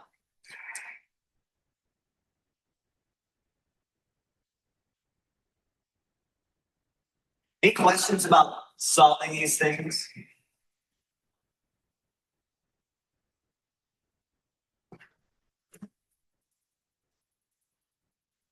Now, the last little part of 7.5, most of these I didn't do any trig identities with, right? None of them, really. I didn't do any trig identities with. But you can do trig identities and combine that with some algebraic processes to solve these trig equations as well. All right. So let's take an example. Let's say we have 2 times sine theta times cosine theta equal to 1/2.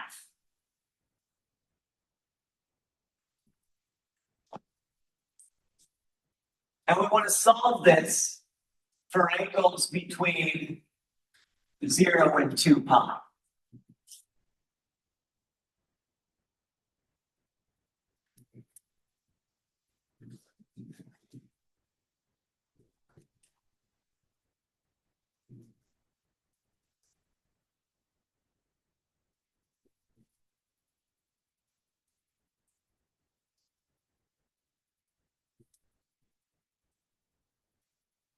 On this left-hand side, I don't have just one single trig function.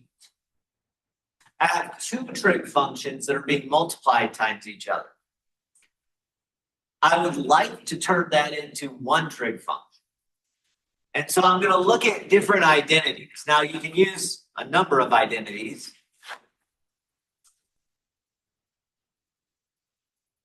But the one that's most straightforward to this one is the double angle identity.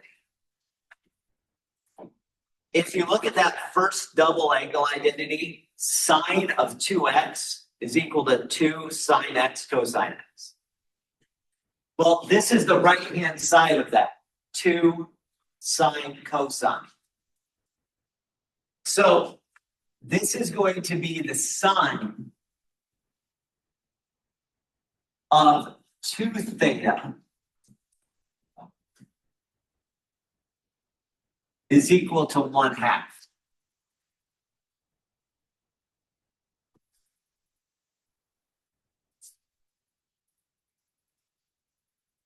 Okay with that?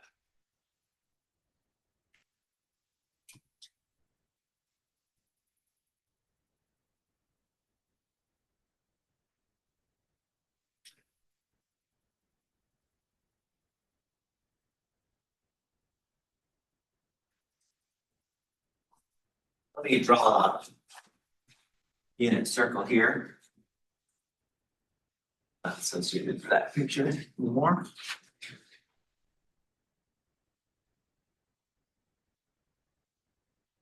Okay. If we have sine of 2 theta is equal to 1/2, that's the angle pi over 6 in the first quadrant. That's what you're going to get when you do inverse sine on that. So you're going to get pi over 6. But also you'll get another angle. I'm going to write this down, pi over 6. You'll also get another angle over here, pi minus pi over 6, which is 5 pi over 6.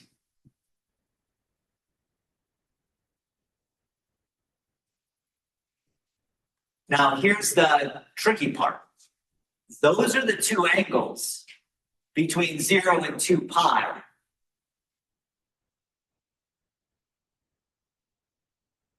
Technically, I want more than those angles. My argument right now is 2 theta, not just theta itself. Everybody follow that?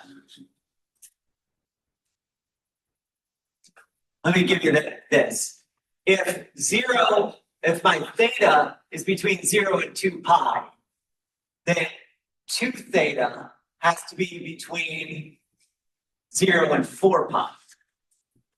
You get that, just multiply all three sides by 2.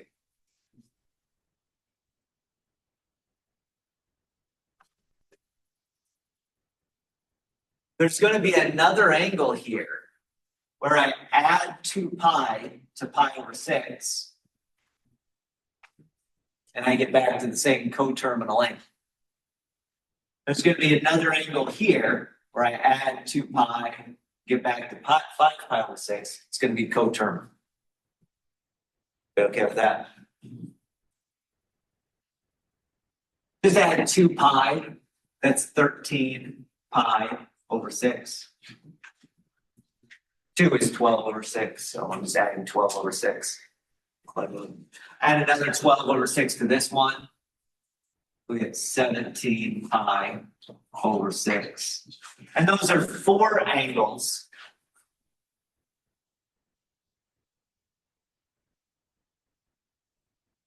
I'm going to list them all out.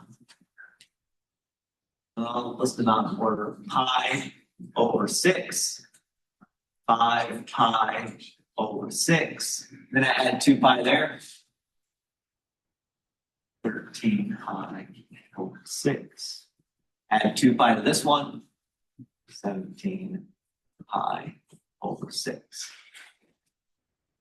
So I list out the 2 angles that I know. And then I just add 2 pi to that. And then I add 2 pi to that one. And if this were 3 theta, I'd add another 2 pi to that.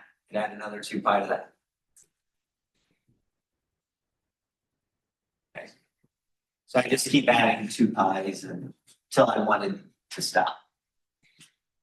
So theta here is pi over 12. 5 pi over 12, 13 pi over 12, and 17 pi over 12.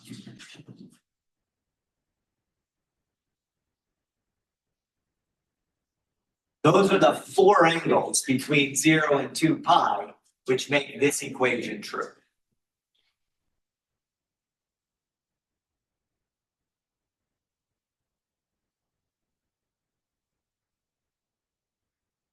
We okay with that? A little tricky on that because of the double angle.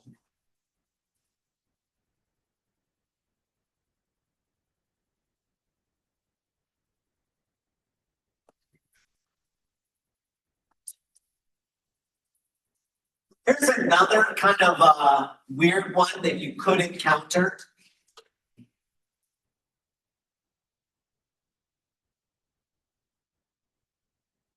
We have cosine squared of x plus 6 times cosine of x minus 7 is equal to 0.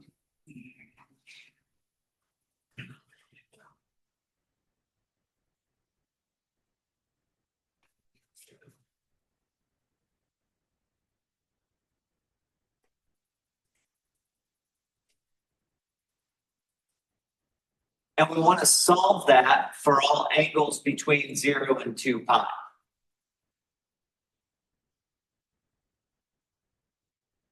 By the way, this one, it is kind of important that we're including 0 but not 2 pi.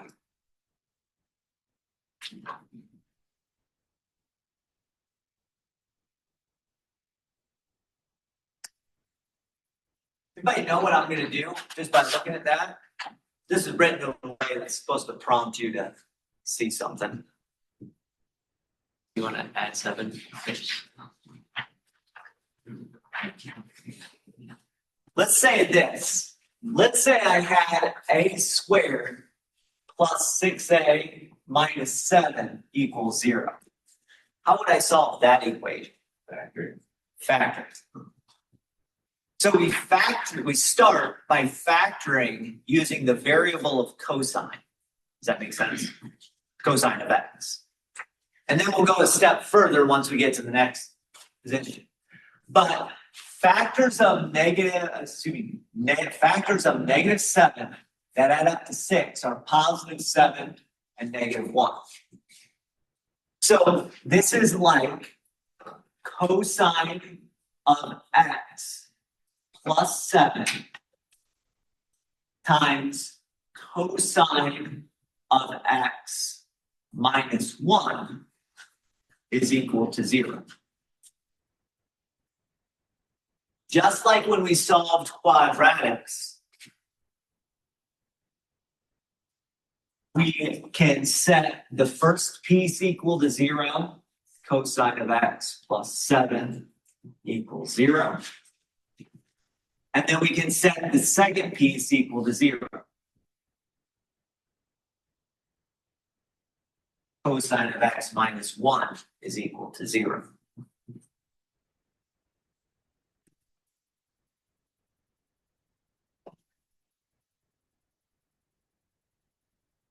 When I subtract 7 from both sides, this leads me to nothing, right? There's no solutions coming from this one because the output of cosine has to be between -1 and 1. So we get nothing from there. But on the other one,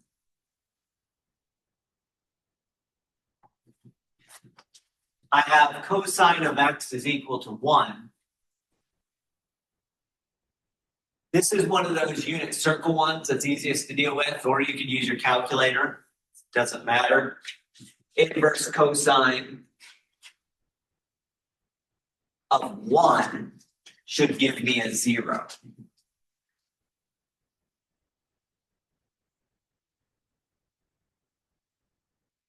Is there another angle between 0 and 2 pi that has cosine of 1?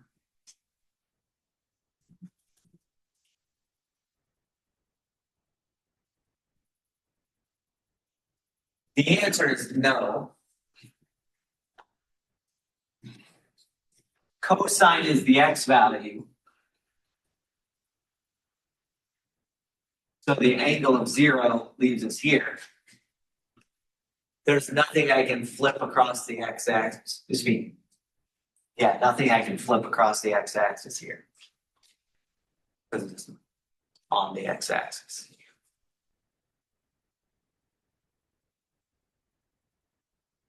Kind of like the same thing with sine. Sine were 1, we'd only have one solution. So we only have one solution, and that's when x is equal to 0. So that's it. That's my solution to this problem.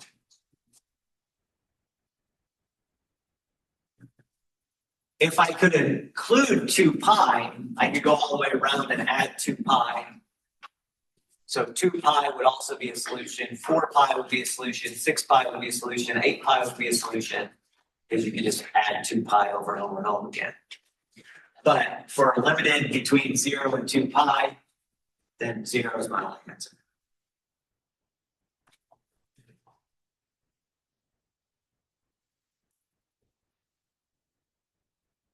So.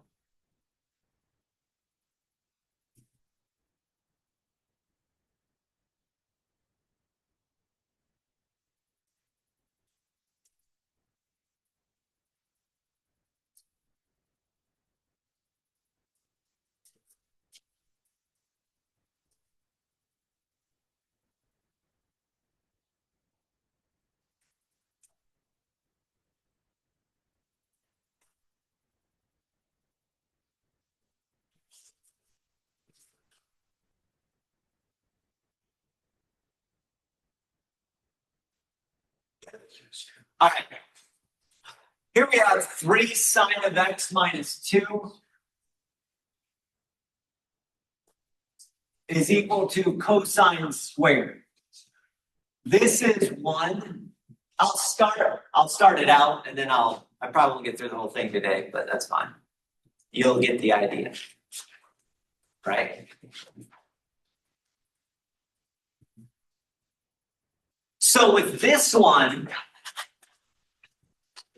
we have a squared thing with cosine squared. We have a sine, we have mixtures of different trig functions. One of them is cosine, the other is sine, okay? The best way to do this problem here, is to use the Pythagorean identity. Cosine squared is 1 minus sine squared.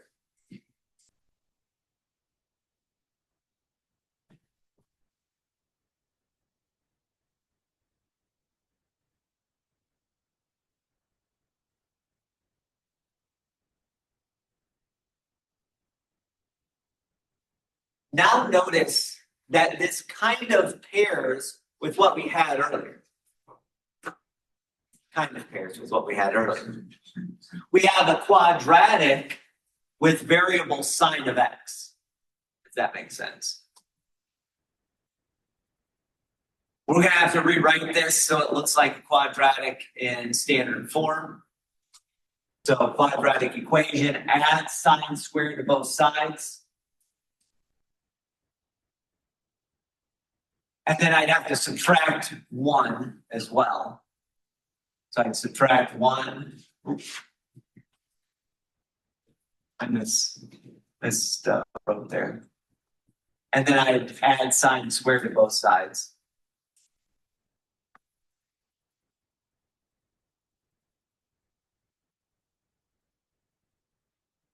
And I get that.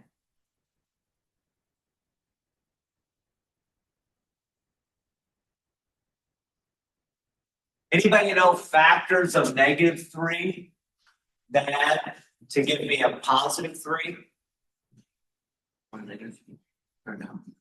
That'll add to -4.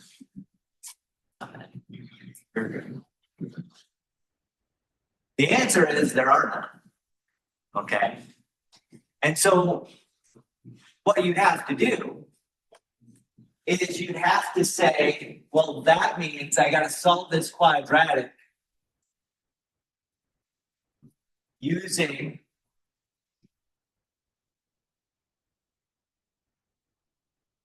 the quadratic formula, which will give me some values, which once I get those two values, I can take inverse sine to both sides. Okay. I'm not going to go through that process right now.